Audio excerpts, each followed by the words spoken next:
All right. Can everybody hear me? Cool. We'll get started in a few minutes. Still letting some people get signed in.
All right, so I see that most of you guys have your microphones already muted.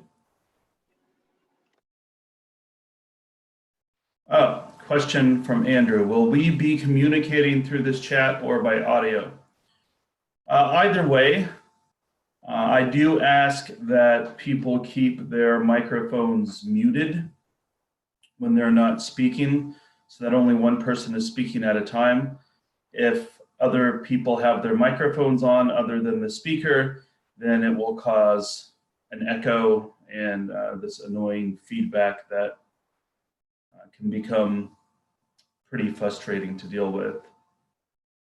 So I think the easiest way to communicate probably is through the chat without causing feedback, but I'm also okay with folks speaking up. If you have something to say, if you want to say it through the microphone, that's totally okay too. We'll just have to unmute yourself first. Okay, so it is 9:30 and we will go ahead and get started. We have a pretty decent number of people signed in here. Just a reminder that the way that I'm taking attendance is through the group chat function. So if you have not yet done so, please sign in so I can get you counted present through the chat function. I figured out how to save the chats now so that that will serve as my attendance sheet. So yeah, so I see that some of you guys are doing that right now. That's good. So just go ahead and provide your first and last name if you haven't already done that. And just a little bit of Zoom etiquette. This is my very first class meeting that I've ever conducted on Zoom Live. I've used Zoom to record some lectures before, but I've never used it for a live class meeting, not counting the practice sessions that I did over Friday and Saturday. But the first Zoom etiquette point that I've already mentioned a couple of times is to keep your microphone muted when you're not speaking, which it looks like most of you guys have complied with, so I appreciate that. That'll help prevent the feedback. Also, try to avoid eating while on Zoom if you can help it, or if you do have to eat or do something that is personal, like get up from your computer for a second, there is a way that you can mute your video feed also, so that we don't have to see you eating. Obviously, we don't want to hear you eating either. And I will try to comply with that as well, because I will need to take a sip of water occasionally throughout the lecture, and I'll try to mute myself when I'm doing that. So just treat these meetings like you would a regular class meeting. And I will keep an eye on the chat box for questions that come up. And I will do my best to cover the material and the same level of efficacy as I would in a normal class meeting. So for those who have just signed in, I just want to reiterate that we're taking attendance through the chat box. So please do provide your first and last name in the chat box so I can get you counted present. If there are days when you're not able to make it to a live meeting, I will be recording these meetings. In fact, we're recording right now, and I'll be posting the recorded meetings for those of you who aren't able to make it live. If you want to play it back or rewatch it, even if you did attend, that's totally fine and recommended. All right, so just a couple of announcements now that we've gotten through the Zoom house cleaning. We do have our second essay due tonight, so that has been updated on the course calendar, and that was updated last week, so that shouldn't be a surprise, but that second essay is due tonight. A number of you have already turned it in, so that's good, but that is due this evening. We talked about that in class before spring break, but just to reiterate, that's the essay assignment that involves taking that character strength survey and writing about your results. All of the instructions for that are located on Canvas. And I'm sorry, I misspoke. That essay is due on Wednesday night. It's your third quiz that is due tonight. So yeah, quiz 3 due tonight, and your second essay is due on Wednesday night. My apologies for the miscommunication. I was looking at my notes incorrectly. And then our third exam is going to be due on Sunday, April 12th. So that's not this coming Sunday, but the Sunday after that, on Sunday, April 12th. That exam will be due by midnight on Canvas, and I'll be requiring Respondus Lockdown Browser for that exam. And I'll talk more about Respondus Lockdown Browser in the near future. So does anybody have any questions or comments regarding announcements or anything course related? I think that there is a way that you can raise your hand on this thing, but is there a raise your hand button that you guys are seeing on there? I'm not sure where it's located, but somebody told me that there's a button that you can press to raise your hand. I see CJ raised his hand. Yes, were you just demonstrating the button, or do you have a question, CJ? I was just demonstrating the button. You have to click on participants. Awesome, yeah, so I don't see that button on my control panel because I'm the host, so I don't have that. But if you do want to speak up through audio in a meeting, just hit the raise your hand button and that will pop up on my screen. Natalie, yes. Natalie. I asked a question in the chat. I was wondering if you'd have time to review rough drafts. I sent one a while ago, but I'm aware like everyone's pretty busy. Yes, so rough draft reviews. If you did send me one, I will do my best to get back to you on that this evening if you've already sent me one. I apologize for the delay on that. This whole thing's been kind of a crazy transition, and I've gotten behind on a number of things, and I am sorry about neglecting that, but I will take a look at it and get back to you on that this evening. In fact, let me take a note of that just so I don't forget. I'm going to jot it down on my to-do list here.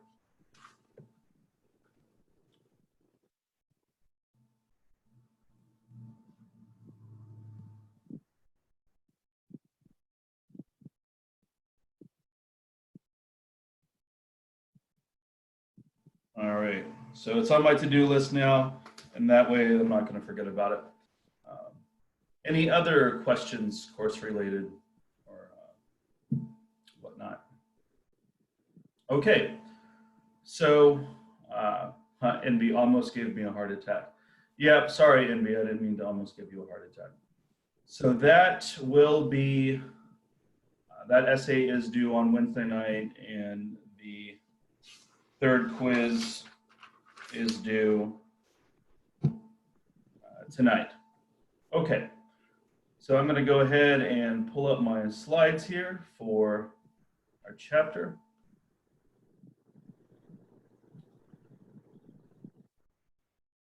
Let's see here.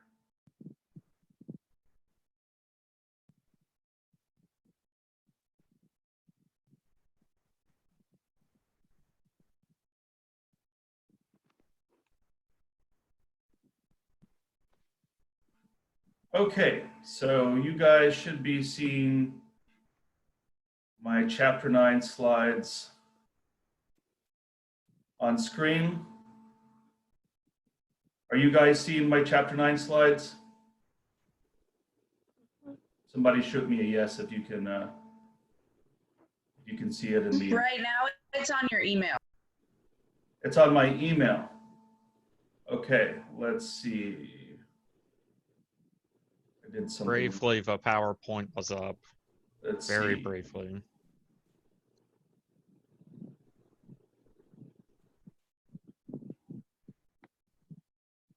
There we go. Is that better? Cool. All right, chapter 9 slides. I'm still getting used to this this platform myself, so I appreciate your guys' patience. And I hope that we don't get any network slowness, because I know that we have just about all our instructors on Zoom right now. So hopefully the network is able to handle it and I don't get kicked off, or we don't have any sluggishness at any point. We shall see. Okay, so chapter 9.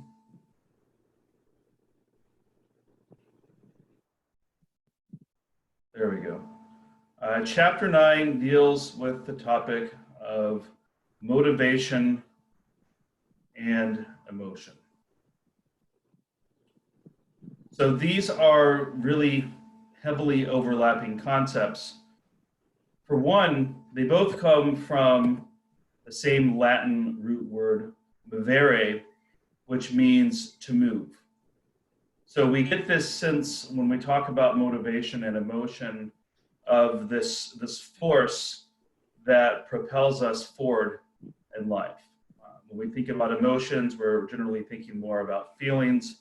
We talk about motivation, we're kind of talking about the feelings or the reasons behind our behavior. And like I said, they both come from the same root word, the Latin root word movere, which means to move. So usually when we talk about motivation and emotion, we talk about them together in the same chapter. So when we talk about motivation, we kind of have an intuitive sense already of what motivation is, but do we have a really good defined sense of what motivation is? We all have kind of our own folk sense of what motivation is, but when we talk about motivation, if we're defining it more precisely, we're talking about that which activates, directs, and sustains behavior. So when we say that motivation is activating, we mean that motivation is a force that stimulates to do us something. In other words, it gets a behavioral change started. So motivation is that which gets us started towards a certain behavioral goal. But not only does it get us started towards a certain behavioral goal, it also directs our behavior. So the goal itself and our motivation to obtain that goal directs our behavior in a certain direction. So depending on what your goal is, whether it's earning a degree or whether it's losing weight or building muscle mass or gaining the affections of someone you're romantically interested in, whatever it is, that goal is going to provide motivation that directs your behavior in a certain way. So the goal is going to define the behaviors that you engage in, and it's going to send you in a certain behavioral direction. In other words, it's going to define what behaviors you have to engage in order to reach that goal. And also motivation has this sense of sustaining our behavior, at least for some time now. I think that if we rely purely upon motivation to allow us to reach a behavioral goal, then we're probably going to be setting ourselves up for some degree of failure, because motivation, the way I see it, is often enough to get a behavioral change started, but motivation kind of ebbs and flows. You're not going to always feel like getting up an hour early to go work out and go to the gym. You're not going to always feel like studying. You're not always going to feel motivated to engage in those behaviors that you need to engage in order to reach a certain goal. But hopefully the motivational factor is enough to get you started, and then you can develop a habit, and it's the habit that sustains that behavioral chain. Because motivation, I think, eventually is going to eventually fail you. There's gonna become a day when you don't feel like doing those things that you need to do, when you don't feel like engaging in the behaviors that you need to engage in order to reach the goal that you have set out to reach. So hopefully motivation gets you started, and then you can develop a habit that ultimately sustains that behavior. But motivation is probably going to be strong enough to sustain you in the beginning, but probably not indefinitely. So I want to take a look at a few of the most well-known theories of motivation that we hear about in classical psychological theory. Of course, we can't talk about motivation without hearing about our good old friend Sigmund Freud. And Freud, as we've seen, had his hands in a lot of different topics. He was one of those giants in the early history of psychology, and you can't talk about psychology much without occasionally Freud's name coming up. And as we might recall from earlier in the course, Freud was associated with what's known as psychodynamic theory. And if you remember, it was called psychodynamic theory because Freud believed that the self was basically made up of these three structures called the id, the ego, and the superego that were in sort of this dynamic battle for control over a person's behavior and over a person's will. So you had the id, which was the primal part of the self, which was about seeking pleasure and avoiding pain. And that's essentially the foundation of all human motivation, according to Freud, is that very basic primal drive that exists in the id that says seek pleasure and avoid pain. And also, Freud said that you had these structures called the ego and the superego that were kind of in a struggle for power with the id and with each other. So the id, like I said, is the very primal pleasure-seeking part of the self. And then you have the ego, which is the rational part of the self, which is about keeping you out of trouble and, you know, thinking things through before you act on your impulses. And then you have the superego, which is involved with feelings of morality and guilt and shame. And you might say that the superego rather, is the part of the self where you've internalized the morality of the particular culture that you were raised in. But ultimately, Freud said that all behavior stems from the pleasure principle, which comes right out of the id, basically, which is the tendency that we have to seek pleasure and avoid pain.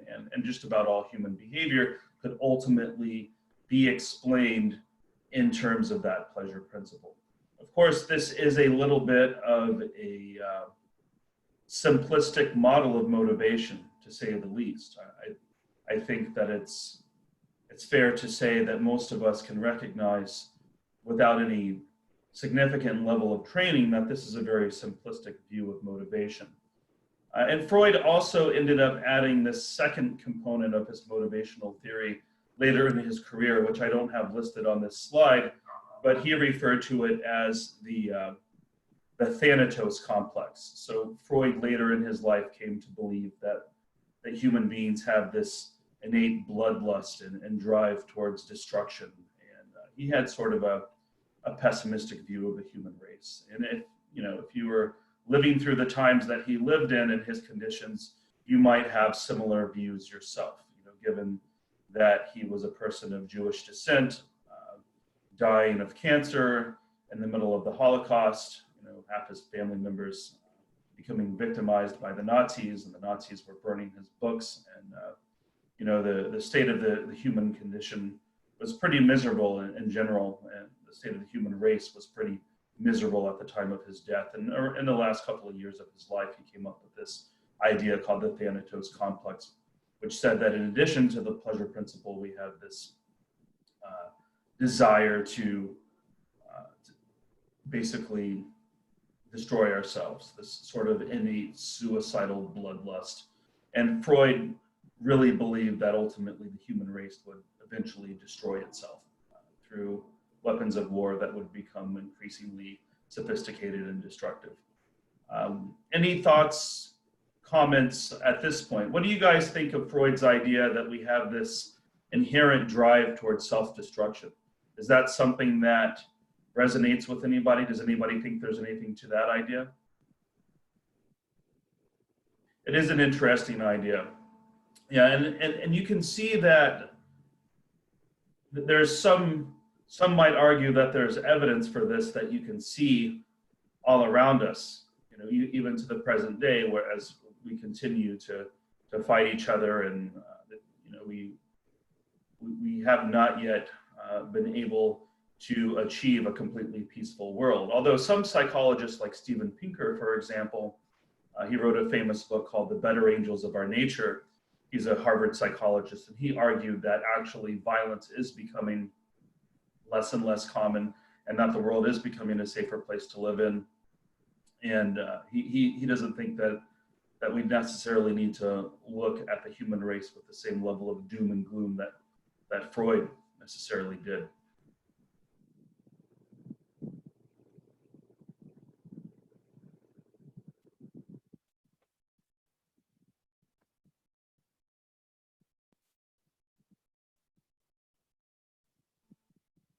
All right, so Jessica says, it does seem like some people have to work harder to fight against self-destructive behavior. And Jacob says, I can see it in people today as people try to avoid anything that will hurt them in any shape or form. Yeah, definitely in relation to the pleasure principle, people do seem to have that tendency. And it does seem like some folks do have more of this innate self-destructive sort of tendency. If you look at behaviors like drug addiction and other sorts of self-destructive behaviors like that. Now, you could make an argument that drug addiction would be, you can make an argument that drug addiction could be an example of the pleasure principle or the Thanatos complex. From a Freudian perspective, it could be the pleasure principle because it's addiction is all about short-term gratification, seeking pleasure and avoiding pain, but it ultimately has a long-term self-destructive effect. So you can kind of look at that from both points of view. Maybe upbringing affects this. Envy says maybe a deficiency in mirror neurons. CJ, it perhaps for folks who are particularly antisocial and have trouble relating to the feelings of other people, it might be possible that there's some sort of mirror neuron deficiency going on in folks who lack empathy for other people. It's entirely plausible. It's a very plausible theory. And as far as upbringing, there's a lot of evidence that folks who face a lot of trauma early in life, which is actually very consistent with Freud's thinking that early childhood trauma in particular is connected to later mental health issues, substance abuse, etc. So the next theory that I want to talk a little bit about is humanistic theory of motivation. So like we talked about before, the humanistic psychologists were very interested in looking at the bright side of human nature. As Monty Python would say, always look on the bright side of life. The humanistic psychologists were very much half glass full sort of folks. They wanted to look at how human beings had this innate drive towards self-improvement, which they referred to as self-actualization. And the humanists were very much the opposite of Freud in this respect, because Freud had this very dark, kind of animalistic view of human nature, but the humanistic psychologists had a much more optimistic view of human beings, and they believed that we had this ultimate goodness that existed within all of us. And the two most well-known humanistic psychologists would be Abraham Maslow and Carl Rogers. We'll talk a little bit about Carl Rogers in the chapter on psychotherapy. But as far as motivational theory,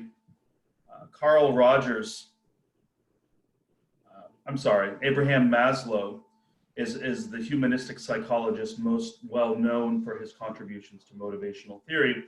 And he said that basically human needs exist on this hierarchy that he referred to as the hierarchy of needs, which maybe you've heard of before. I wouldn't be surprised if many of you have heard of this theory before. But Maslow's hierarchy of needs basically says that there's this hierarchy of needs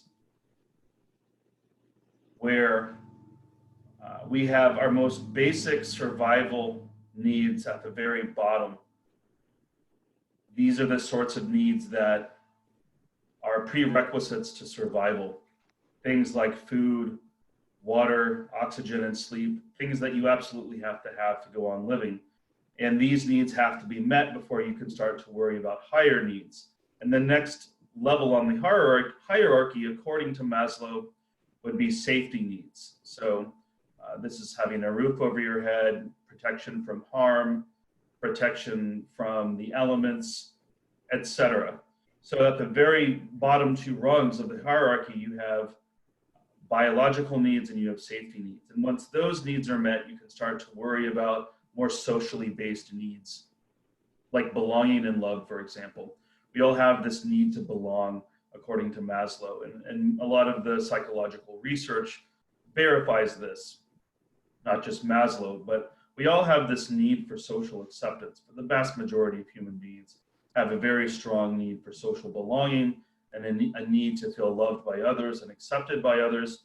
And if this need isn't being met, we often are willing to resort to unhealthy means to meet this need. For example, getting in with the wrong crowd, joining gangs, etc.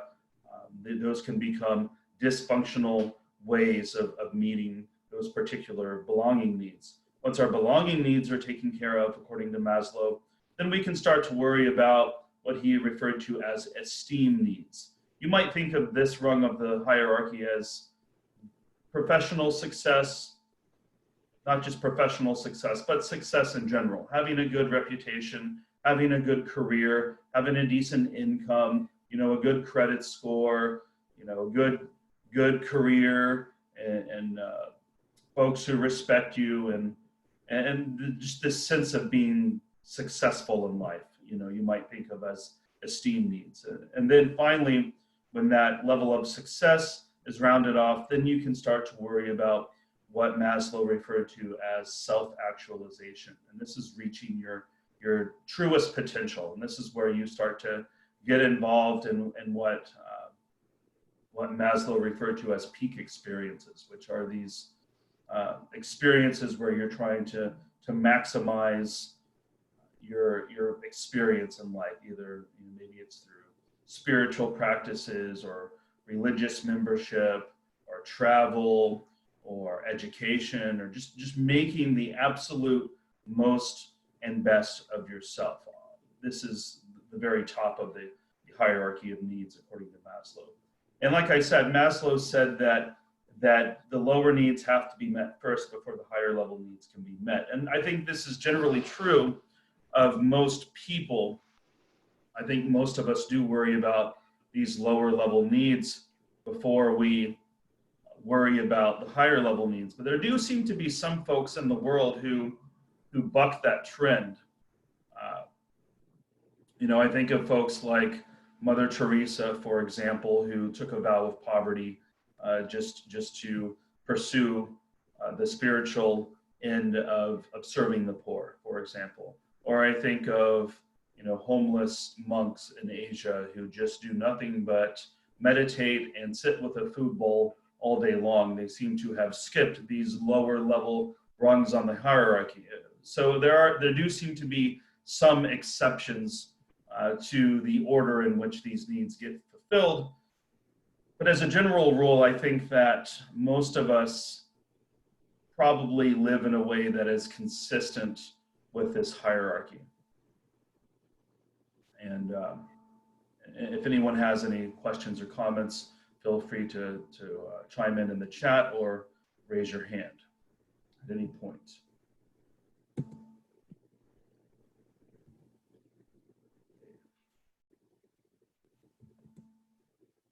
All right, so the next theory of motivation that I want to talk about for a second is drive reduction theory. This is more of a theory of motivation that comes out of a biological way of looking at human beings. So drive reduction theory says that we have these things called drives, which are psychological states that create arousal and motivate an organism to engage in behavior to satisfy a need. So when you have a need that is unmet, then there will be this state of arousal or discomfort that will be created by that unmet need. So, for example, you have the need of hydration. So if you're dehydrated, you start to get thirsty, and you experience this state of physiological activation called thirst, which you want to satiate by getting something to drink, for example. Or if you're lacking caloric, if you're in a caloric deficit, then you experience the drive called hunger, which motivates you to go get something to eat. You get the idea here.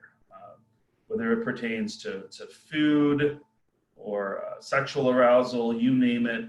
If there's some unmet biological need, this creates a state of imbalance in the body, and organisms have this tendency to want to return to what's called homeostasis, which is a state of biological balance. So you have this feeling of discomfort basically that arises, which drive reduction theorists refer to as a drive, which motivate you to go engage in behavior that will make that feeling of discomfort go away. And you might say that that's a form of negative reinforcement when you think about it from a behavioral perspective. Yes, Jessica. Is it only biological needs or is it all needs? Yeah, so that's an interesting question. Like a lack of dopamine, like you mentioned in your, Robert, I'm confusing the two questions. So I was reading Robert's question while I was listening to yours. Could you repeat your question, Jessica? Is it only biological needs or is it all needs?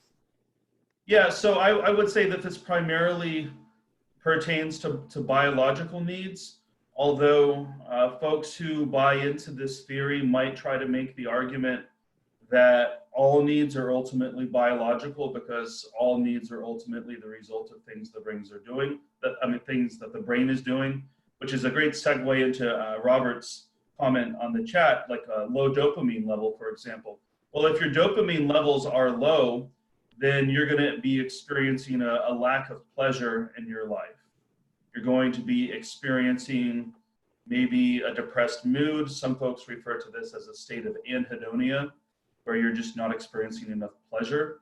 So that lack of dopamine might motivate you to go engage in certain behaviors to alleviate that imbalance, right? So whether that be, something more healthy, like exercise or meditation, or and sorry, I live right next to a busy road. I live next to Olive Road, so sometimes you can hear traffic and whatnot.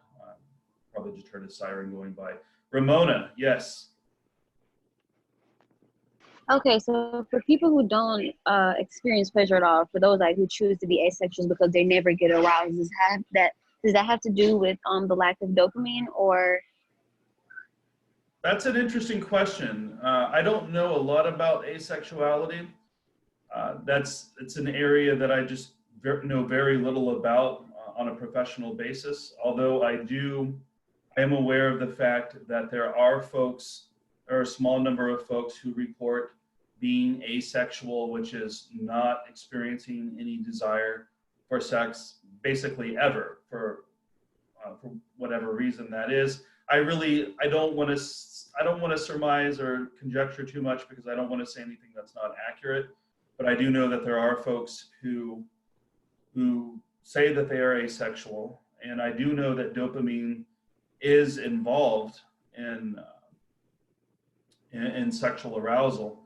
For example, if you take drugs that increase dopamine levels in the brain, I think of the antidepressant Wellbutrin, for example.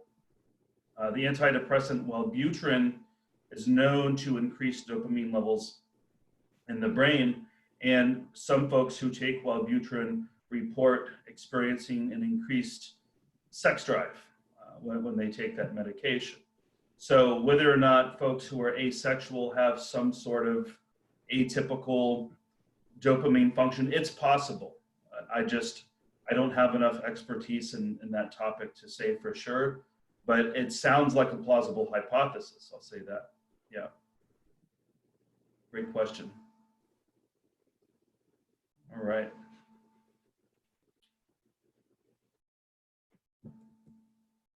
So the next theory of motivation is what's known as arousal theory, sometimes referred to as optimal level of arousal theory.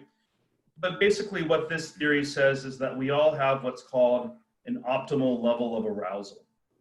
So that at any given moment, oh, and by the way, arousal is a state of physiological activation, right? So at any given moment, if a person is not experiencing sufficient arousal, then they will experience boredom.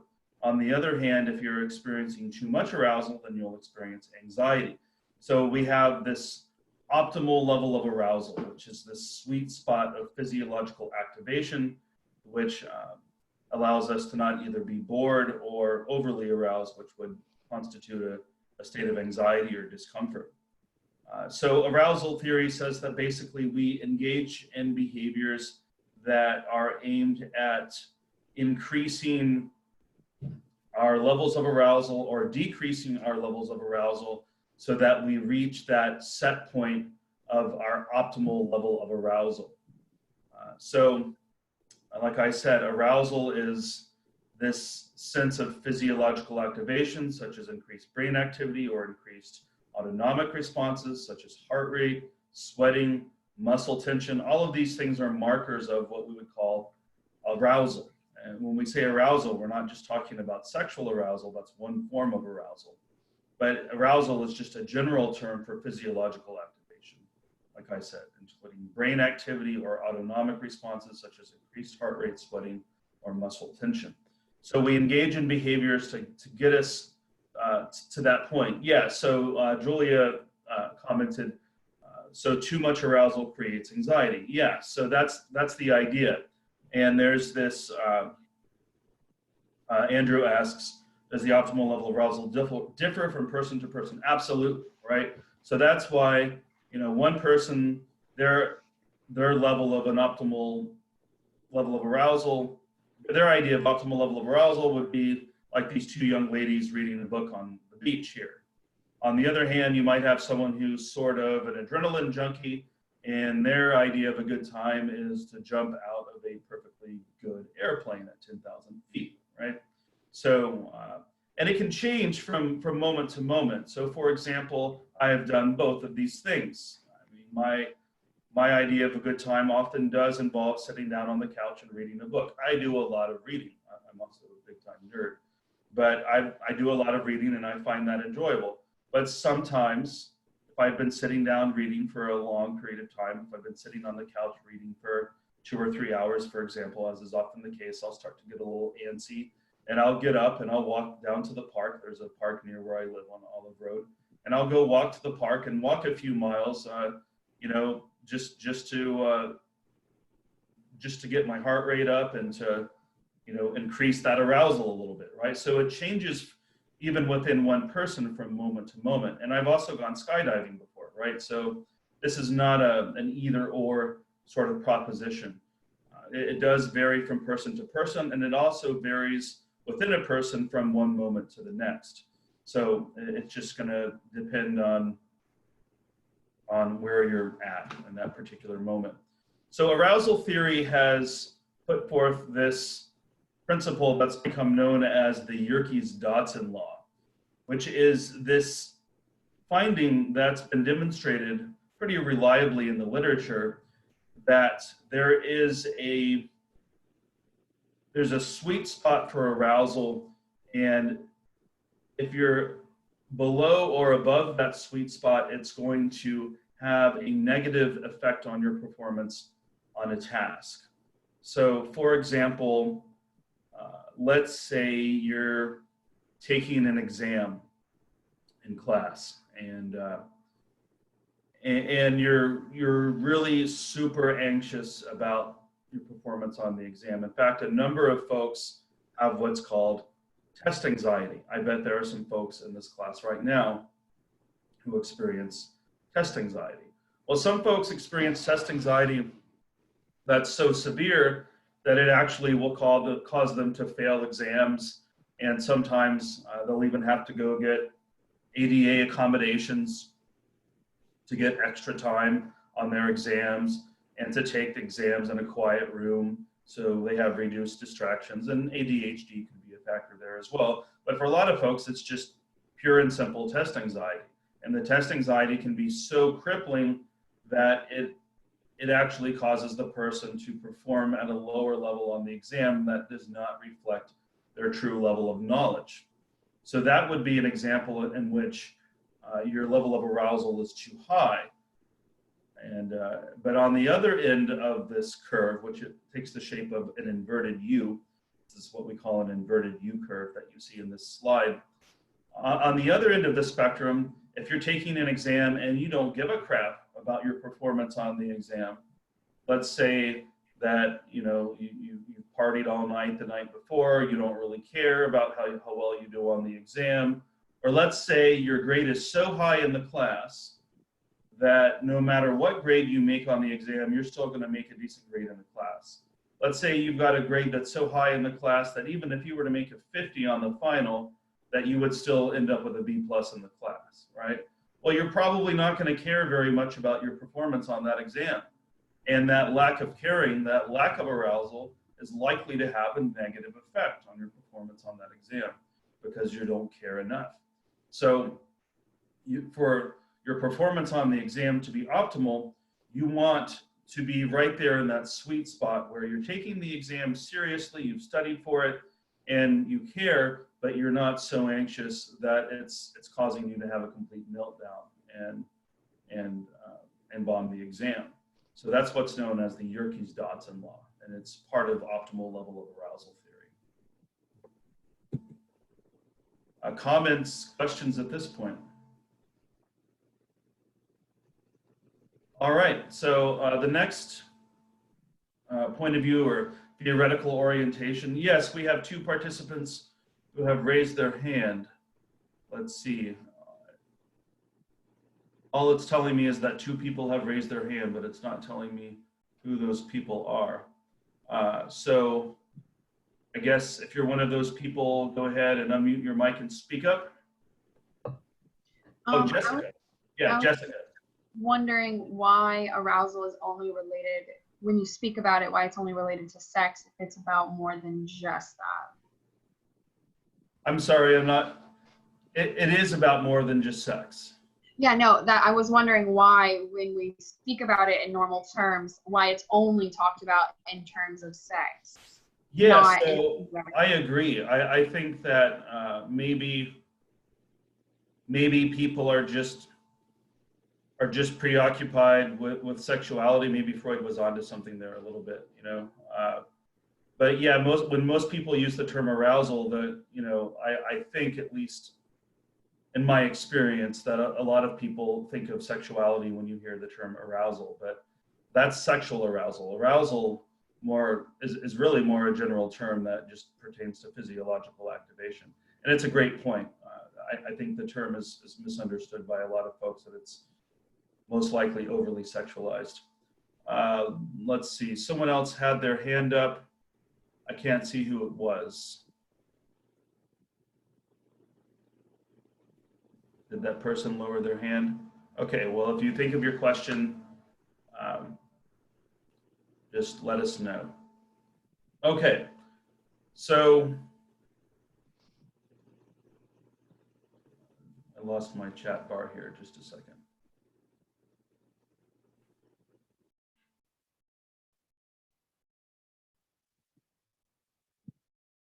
Let's see.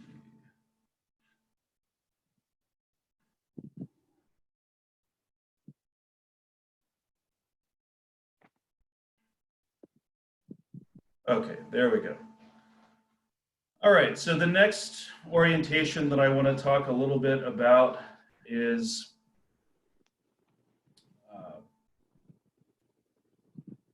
behavioral theory, which is also known as incentive theory.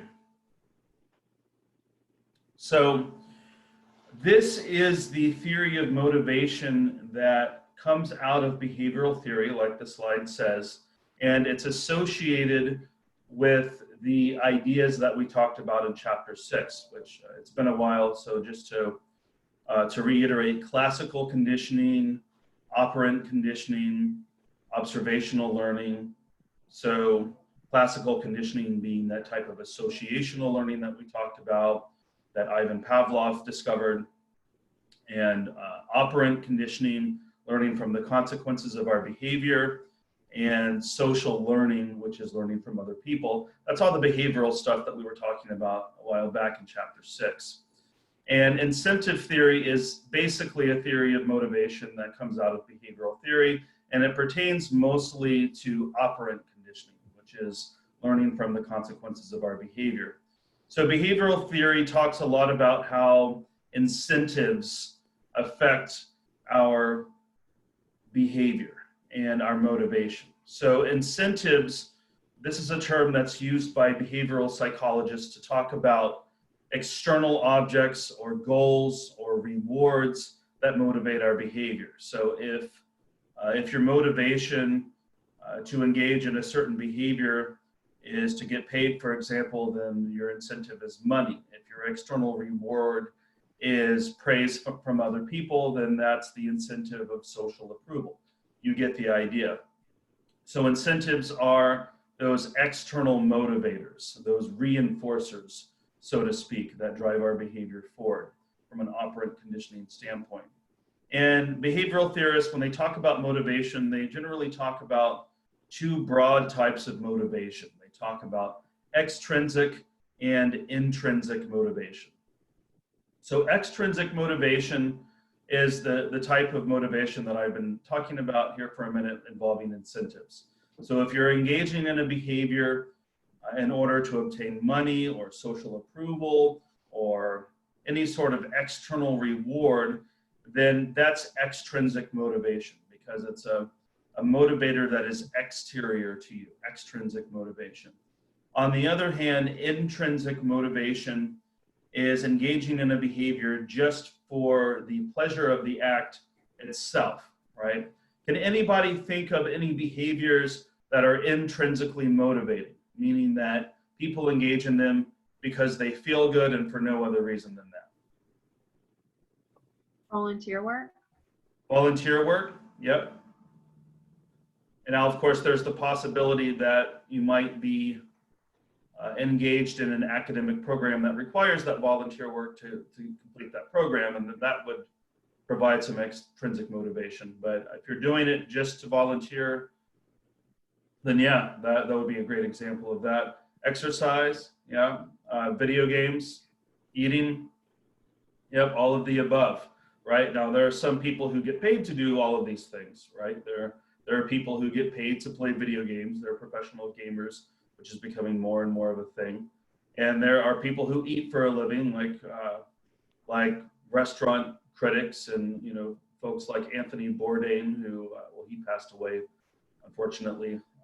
But folks who, you know, travel and review restaurants, you know, yeah, they're lucky. Like CJ says, these are the lucky people who get paid to do things that they enjoy. And I might consider myself one of those lucky ones as well, because I enjoy teaching. I'm a nerd and I love knowledge, and I get paid to talk about this nerdy sort of stuff. So I get paid to do something that I enjoy doing. But normally, a lot of these sorts of things we do just because they're intrinsically motivated. Yeah, horseback riding, that's another great example. All right. So the next concept that I want to talk a little bit about is achievement motivation.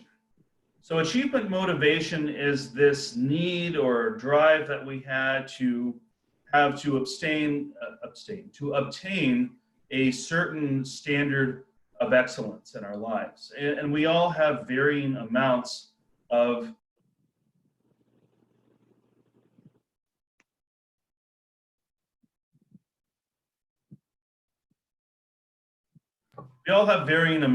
achievement motivation. So some folks are very, very driven. We might think of these as the overachievers, right? You know, we all knew that person in high school, for example, who was the president of 4 different clubs and had got accepted to 5 different Ivy League universities, and somebody who had a perfect GPA. Skipping the other slides. Someone asked, are we skipping the other slides? I think that I may actually be using, I think I'm using an edited down, yes, I am, I remember now. A few weeks back, before all this went down, I edited the slides for this chapter down because I wanted to be able to cover them in one day.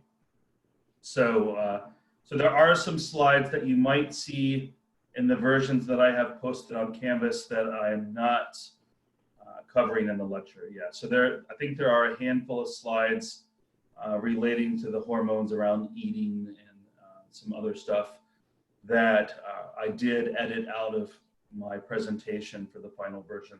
So yes, I apologize for the confusion on that, but that will be a few slides there that I ended up editing out of the presentation. And I will not include anything on the exam that I don't lecture on in the final version of the slides. I apologize for the confusion. So achievement motivation, as I was saying, is this drive to succeed. This drive to succeed that varies from person to person. You know, we all know that person who was highly motivated overachiever. And then, you know, we, on the other end of the distribution, on the other end of the tail, the other tail end of the distribution, so to speak, is, you know, that sort of a stereotype, but you think of that 45-year-old man who still lives in his mom's basement, who, you know, can't seem to put his bong away, right? You know, which is sort of a caricature, but we have, you know, we have those two extremes, right? And most of us probably fall between, you know, one of those two extremes of achievement motivation. But what affects how successful people are at achieving their goals, and what factors affect how much achievement motivation a person has? So there are 4 broad factors that your textbook talks about that relate to achievement motivation. And the first is the goals themselves. So when we talk about the goals themselves, we're talking about the fact that if we want to be successful in life and we want to remain highly motivated, we want to set goals that are challenging, but not so challenging that they're impossible to achieve, right? So for example, let's say I set a fitness goal. I'm 35 years old, right? So let's say I set a fitness goal of getting my body fat percentage down below, I don't know, let's say 10%. That would be a really low body fat percentage, like something you'd see in a bodybuilder, for example, maybe a professional bodybuilder. And it's not impossible to do, but at my age, with my level of fitness, getting my body fat percentage down to below 10% would be extremely difficult, if not impossible to do. I'm not saying that it would be impossible, but it would be very, very difficult, an almost unobtainable goal, right? So if I set that as my goal, I'm probably setting myself up for failure. I probably want to set myself up for a more realistic goal, like maybe a body fat percentage of 15 to 20%. Something that's probably more consistent with my age and my testosterone levels and the amount of time I have available to commit to food prep and going to the gym. You got to be realistic about it, right? So you got to set goals that are actually obtainable. And if you set goals that are unobtainable, you're setting yourself up for failure. And what happens when you set yourself up for failure is you get used to repeatedly failing because you're setting yourself up for failure all the time. So you want to set goals that are challenging, but not impossible. And this sets you up for success. And when you are meeting your goals, this is very reinforcing.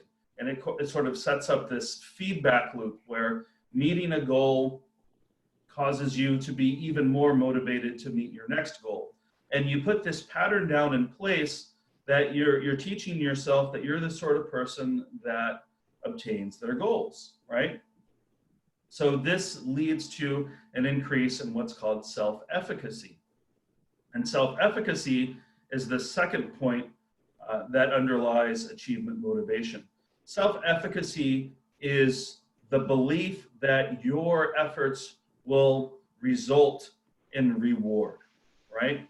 So if I don't believe that my efforts are going to lead to a reward, then I'm not going to put forth the effort in the first place, right? So the first thing to do is to set up achievable goals, like I said, so you set up a pattern of success. That way you teach yourself that your efforts pay off. And this, in turn, will increase your sense of self-efficacy, and you will learn that you're the sort of person whose efforts pay off. And if you believe that your efforts will pay off, then you're going to put forth that effort. But if you don't believe that your efforts will pay off, this will create a self-fulfilling prophecy where you don't put in the amount of effort that's required. So having this belief in yourself is what we're talking about when we talk about self-efficacy. And then the other point, the next point on the slide is the ability to delay gratification. So the ability to delay gratification is the ability to choose long-term rewards over short-term rewards, right? So, for example, going back to the example of trying to get in shape and lose weight, and I use that a lot because that's a goal that I've been trying to work at for a while with varying degrees of success, but often with some degree of success. The problem is just keeping the weight off and staying at the level of fitness that you've obtained. Maintaining that has really been more the issue for me. But the issue that is often central here is the ability to delay gratification. So if you're trying to maintain a certain level of fitness, I'm not a bodybuilder, but let's say you are a bodybuilder and you're trying to maintain a certain physique for a bodybuilding show that's coming up, then you've really got to be really disciplined about what you eat, right? So are you going to have the grilled chicken and broccoli, or are you going to have those several slices of extra cheese pepperoni pizza, right? Well, I know which one sounds better. The extra cheese pepperoni pizza sounds a lot more appealing than grilled chicken and broccoli. But if you're about that long-term goal of winning that bodybuilding show and keeping your body fat percentage down below a certain level, then you want to put off that short-term pleasure for the long-term reward of reaching that goal that you're trying to reach. So are you the sort of person who can delay gratification? Can you choose the long-term reward over the short-term pleasures? And the classic study of delayed gratification was what's known as the marshmallow study, which was an experiment that was done at Stanford University, sometimes referred to as the Stanford Marshmallow Experiment. But it involved placing children in a room with a plate with, I believe it was one marshmallow on the plate. And the children had to sit there for 5 to 10 minutes while the researcher left the room. And they were told that if you eat the one marshmallow now, then that's it. That's all you get. But if you can hold off, if you can delay gratification, if you can wait until the person comes back to the room and not eat the one marshmallow, then you can get a whole plate of marshmallows when the person comes back to the room, right? And a lot of kids were not able to do this. A lot of them were. But the most interesting thing about this experiment was that they actually followed up with these kids later on, years later, in early adulthood. And what they found was that the kids who had been able to wait for more marshmallows when they participated in the study years ago, these kids had higher GPAs in college, they were making more money in their careers. This was a predictor to some degree of life success, which it's a really classic study, but this showed that that ability to delay gratification, to choose the long-term reward over the short-term pleasures in life is a predictor of life success. And then finally, there's this idea in motivation theory that's become known as grit in recent years. And there's a TED Talk on grit that I usually play in class on the topic of grit, which is really good. It's about 6 minutes long. And if one of you guys emails me and reminds me, I can send out a link to the TED Talk when we're done with our Zoom meeting. But I'm not going to try to play TED Talks through Zoom. I experimented with that in our practice meetings and it didn't go very well. So I'm going to probably not be playing very many videos, if any, during our Zoom meetings. It's probably just going to be discussion. Yeah, grit. CJ asked, is that like the strength of your will? Basically, yeah, it's sticking with this sense of sticking with things, right? Sticking with your goals. It's, you know, how strong, it's basically kind of an indicator of willpower, more or less. And it's been studied a lot, and there's this psychologist by the name of Angela Duckworth who does the TED Talk on grit that I was talking about, where she studied grit among a number of different populations, military cadets, graduate students, students in medical school, you name it. And it's turned out that this sense of grit, which basically is a sense of perseverance, is a really big predictor of how far one makes it in achieving their goals.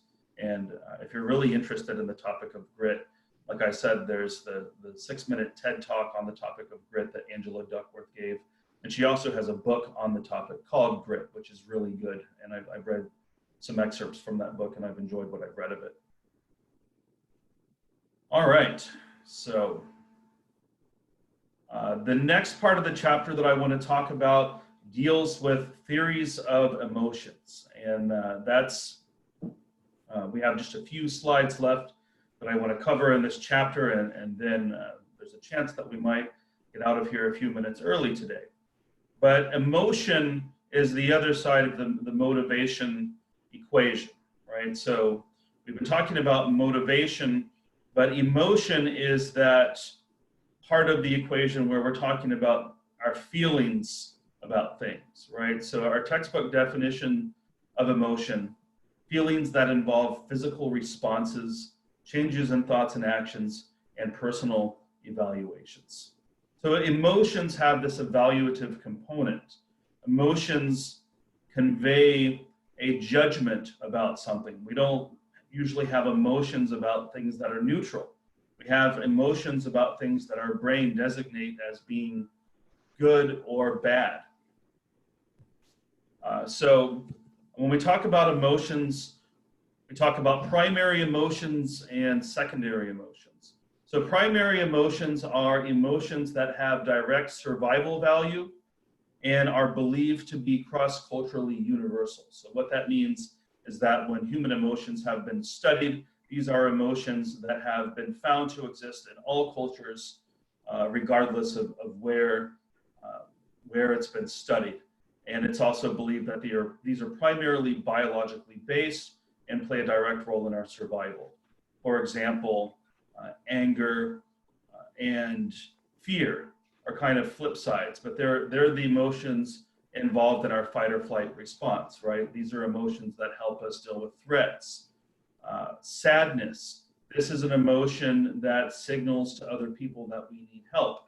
There's a great illustration of this if anybody's ever seen the movie Inside Out, which is an animated film that came out a few years ago, but it's about emotions, and it's a great little family film, but there's some really good psychology in that movie. And one of the things that you see in that movie is that sadness, the importance of sadness. Yeah, I agree, it's a good movie. It's kind of a little tearjerker too. But sadness is actually an important emotion for our survival. You might not think of it that way, but when we're sad, it actually signals to other people that we need help, right? So that's how it's important to our survival, because it has that social function of helping us get help from other people when we display that emotion. Disgust helps us to avoid things that are bad for us, like poisons and things that are contaminated with bacteria. That's the reason why, we find certain things disgusting, because the things that we find gross typically are things that are maybe contaminated or have disease, that sort of thing. And happiness has survival value because it encourages us to keep making us do things that feel good, right? So the dark side of happiness, of course, would be addiction. And there's a dark side of all of these emotions, right? They all have value, but they all have a dark side. Anger and fear obviously have a dark side.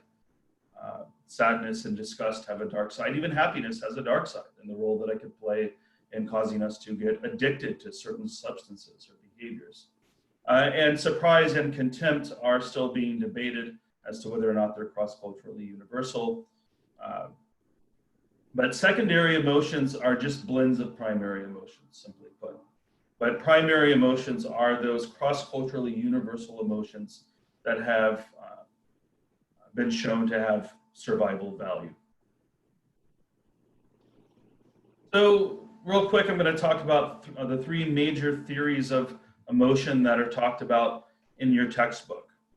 The first is the James Lange theory, which is associated with the work of the famous American psychologist William James, and he had a colleague by the name of Lange who also came up with a similar idea. But the James Lange theory basically says that emotions are just basically physiological reactions in the body. So the experience that we have of physiological reactions in the body, these are our experiences of emotion. So for example, if you see a threatening stimulus like a bear, you experience this increase in heart rate, and you experience that increase in heart rate as fear. So basically, fear is your experience of an increase in heart rate, according to the James Lange theory. This is one of the older, if not the oldest, theories of emotion. It was associated with the work of William James, like I said, who did his work in the late 1800s and early 20th century. So, this is an outdated theory of emotion, and it's not really heavily bought into anymore. The first, the glaring problem with the James Lange theory, can anybody think of the problem with this theory? What's problematic about this theory? It's kind of obvious when you point it out.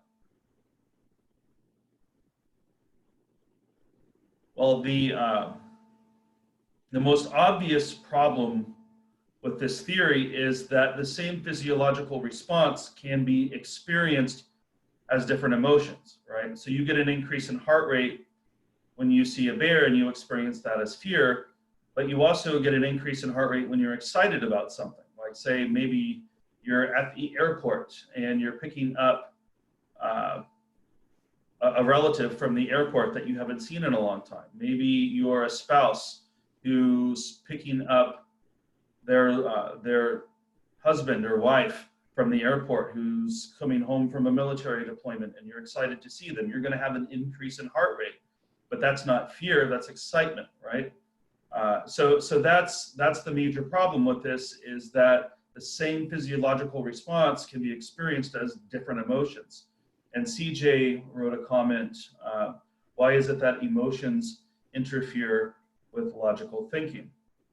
Well, my best theory on that would be that that the logical part of the brain and the emotional part of the brain are different systems, like we talked about in chapter 2. You have the limbic system, which is that primal emotional part of the brain, and then you have the frontal cortex, which is basically the rational part of the brain. And the frontal cortex has two jobs, well, it has a lot of jobs, but two of the jobs that the frontal cortex has are to regulate your emotions and to help you engage in your thinking processes. So my theory, and I think the evidence would back me up on this, would be that when you're experiencing extreme emotions like anger, for example, anger is particularly notorious for making people behave in really illogical ways.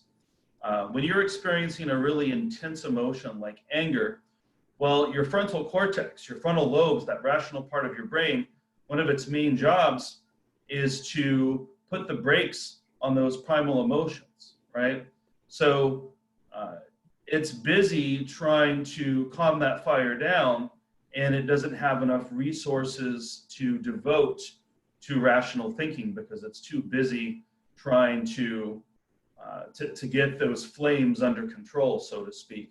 So my hypothesis would be that intense emotions impair thinking because the same part of the brain that regulates our emotions is the same part of the brain that's involved in thinking. So when we're trying to regulate those intense emotions, that part of the brain is too busy doing that to be able to think in a clear, sophisticated way.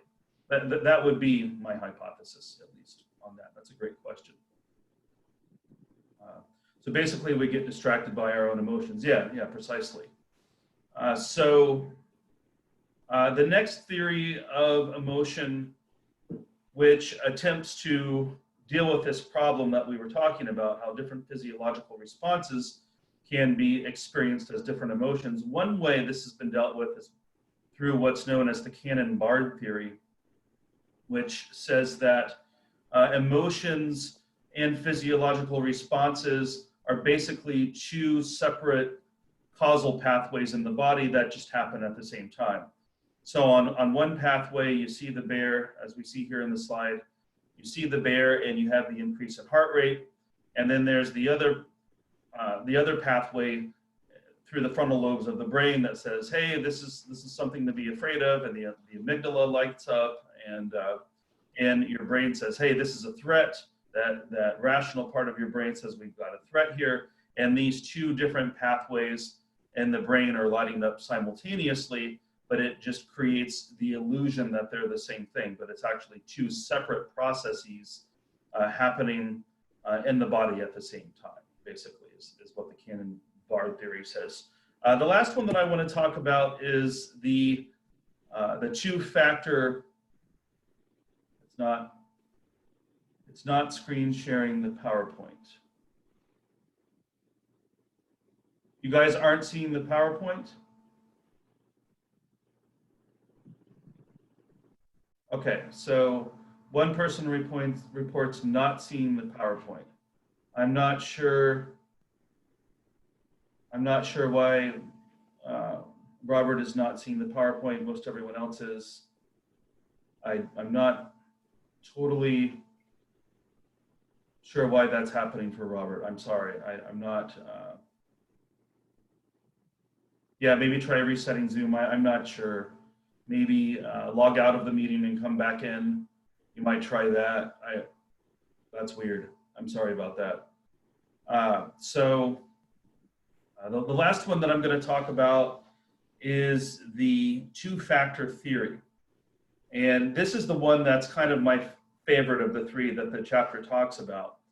Because two-factor theory says that we have an emotional label that plays a role in how we experience our emotions, that there's this cognitive process that occurs. There's a thinking process that occurs that determines how we experience our physiological reactions. So as it says here, how we experience an emotion is influenced by the cognitive label we apply to explain the physiological changes we have experienced.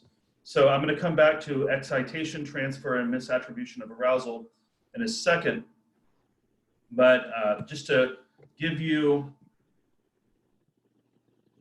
an illustration of what the two-factor theory is saying here, it says that you have the event or the stimulus. In this case, a grizzly bear is approaching you. Maybe you're hiking and you see a grizzly bear. You have an increase in heart rate. And then your mind says, this is scary, I'm afraid. So you interpret that physiological response as fear. On the other hand, you could have the exact same scenario, but in a different context, and you would not experience it as fear. So let's try a hypothetical scenario here. Let's say that you are an animal researcher, and let's say you work for Yellowstone National Park, and you have put GPS chips in all of the grizzly bears in the park. And then one day you look on your GPS system and you see that one of the bears has disappeared off the system. And you're worried that maybe one of your grizzly bears has died or wandered off the park, and you don't know what's going on, right? So you venture out into the park to find the missing grizzly bear whose chip has gone offline, and you're out there with your tranquilizer gun, and you've got all the equipment that you need to stay safe from the grizzly bear. And let's say you finally find the grizzly bear, and you experience an increase in heart rate. But instead of saying, oh, that's one scary bear, I'm afraid of it, you say, yes, we have found the bear, right? We've been looking for this bear, and now we've found the bear. The bear hasn't died. They just have a malfunctioning GPS chip. So you're able to tranquilize the bear and implant it with a new chip, and you feel very happy about that, right? So in this case, the increased heart rate, instead of interpreting it as fear, is interpreted as excitement, because you found the bear that you were looking for, right? So it's all about the label, the emotional label that you put on the situation that determines the emotion that you experience, not necessarily the situation itself or the physiological response. It's the way you label that experience. And this is very consistent with a mode of therapy that's known as cognitive behavioral therapy, which we'll talk about in the psychotherapy chapter. But this mode of therapy basically involves changing the way that we think about things and the way that we label our experiences. So it's all about how we attribute our emotions. It's the attribution that we place on that emotion. And there's an interesting phenomenon that comes out of this theory known as misattribution of arousal, where we can actually misunderstand the source of our own emotions. So the classic experiment that was done, Andrew has a question. If the brain puts a label on the emotion, then does the bodily response even matter at that point? Well, you could make an argument that it is not the most important thing. Yeah, that's, unless your heart is beating so fast that it makes you have a heart attack and die, that it's essentially the label that you put on it's the way you're thinking about things that really matters. Yeah, that's a great point. And that really is the way that cognitive behavioral therapists look at things. It's all about how you, label things. CJ says, I feel like the emotion comes before the bodily response. That may be true in some situations. These are just different ways of looking at emotion. Misattribution of arousal is this interesting thing that's been demonstrated in an experiment where the way the experiment was set up was they had two scenarios. They had an attractive young female research assistant giving out surveys on a bridge. Now, in one setting, the attractive young woman is handing out this survey on a really scary bridge. It's one of those crickety old wooden bridges that swings. You know, it's hanging from a great height, and it's one of those scary bridges to walk across, like you see when you're going hiking, like a bridge that might connect two different hills or mountains, for example. Scary bridge. So this young, attractive woman is handing out research surveys to young men as they walk across the bridge. And in one situation, it's a really scary bridge, and in the other setting, it's this lower bridge. It's this really sturdy steel bridge that doesn't sway at all. It's not a scary bridge at all to walk across.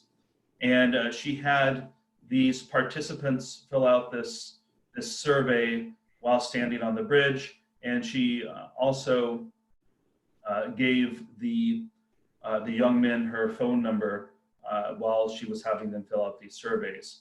And what they found was that the young men who interacted with the young attractive woman on the scary bridge reported finding her much more sexually attractive, and actually called her back on the phone number that she provided at a much higher rate than the young men who interacted with her on the stable, less scary bridge. So what ended up happening basically there was that the young men were experiencing this increase in heart rate due to being on this scary bridge. And instead of attributing that increased heart rate to the scary bridge, they attributed that increased heart rate to how attractive they found this young woman. And they found the woman much more sexually attractive when they interacted with her on the scary bridge. So the moral of this story is that if you're taking someone out on a date and you want them to be more attracted to you, do something exciting together. Go see a scary movie, or do something that is physiologically activating, because that increased physiological arousal will actually make your date be more likely to be sexually attracted to you. So guys, next time you take somebody, a young lady, on a date or whatever, take her to go see a scary movie or something to increase her chances of attraction towards you. So that's what's known as misattribution of arousal and excitation transfer, because you're transferring that excitation from its original source to this person, and you're attributing that excitation to that person's attractiveness. Okay, so that's all that I have for you guys from Chapter 9. I was able to cover all of Chapter 9 in one class meeting today. Before we go, does anybody want to pipe in with any house cleaning questions or anything course related? How do you guys feel about our first Zoom class meeting? You guys, has it worked pretty well? Is this, it's probably not quite the same as being in a real classroom, but I think it's getting the job done. I hope that you guys are, you guys like it. Works fine, kind of like it. Worked well for me. It works. Cool. Yeah, it's just about the same as being in a real class. There were some connection issues I'm reading. It was rocky at first, but it fixed itself. That's good to hear. Yeah, I know that there are a lot of instructors using Zoom right now all over the country, so there might be some choppiness at different points. So I do want to say that if anybody wants to ever have a private Zoom session with me, we can treat that like office hours. So if you ever need to meet with me outside of class and you want to have a face-to-face meeting, we can do that via Zoom. So just shoot me a message, and yeah, online's not particularly my favorite either, but I'm keeping an open mind and getting used to it. Third test, that's a good question. So the third exam will cover chapters 8 through 11, and it will be due on Sunday, April 12th by midnight on Canvas. Yep. So this may be a glitch in my Canvas, but I noticed quiz 5 is under my exam column and it only has 1 attempt. Let me check on that. Let's see here.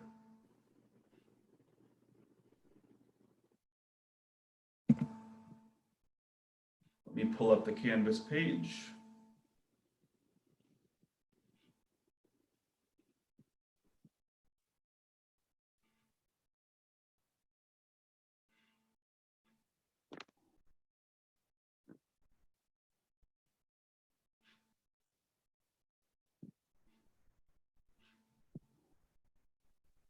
All right, so here's our Canvas page.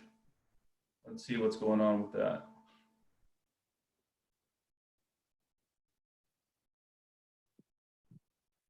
Quiz 5 was under the exam column.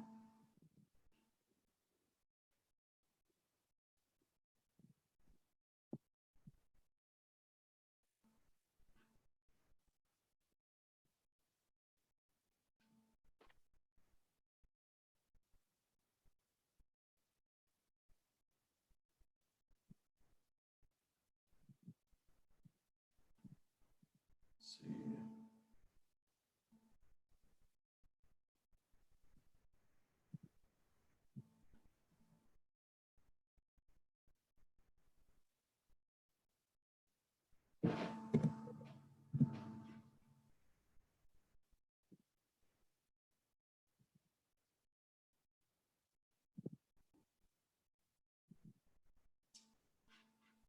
Cool. All right. So the the 5th quiz was improperly set. Also, how will attendance be taken? So yeah, please just go ahead and if you haven't yet done so, just type your first and last name into the group chat box. And I did that at the beginning of the meeting, but if you came in a couple seconds behind, totally understandable. So yeah, so just type your name, first and last, into the group chat, and that's attendance. Did I finish adding the extra credit essay yet? I'm working on that today. I'm doing an extra credit opportunity involving watching a movie. Yeah, and I will be putting that in. If we are unable to attend the Zoom meetings, does that count as being absent? So I'm not going to be too terribly draconian about attendance here. I'm still going to keep a record of attendance just so I have the record. Yep, just like that, Brianna. Cool. I'm glad a few of you are doing that. Yep. So hopefully everybody's done that. But yeah, I'll be keeping attendance just so I have a record of it. But I'm going to be pretty lenient about it because these meetings are being recorded. So, so you can always go back and watch the recording. And if you miss the meeting, if you're doing your assignments, if you're getting your quizzes and essays and exams done, and you do well on them, then I'm not going to be terribly,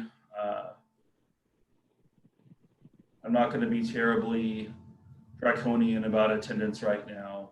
There will be recorded versions for those who miss it and want to watch the lecture. Yep, I have another class about to start too, actually, so I got to go as well.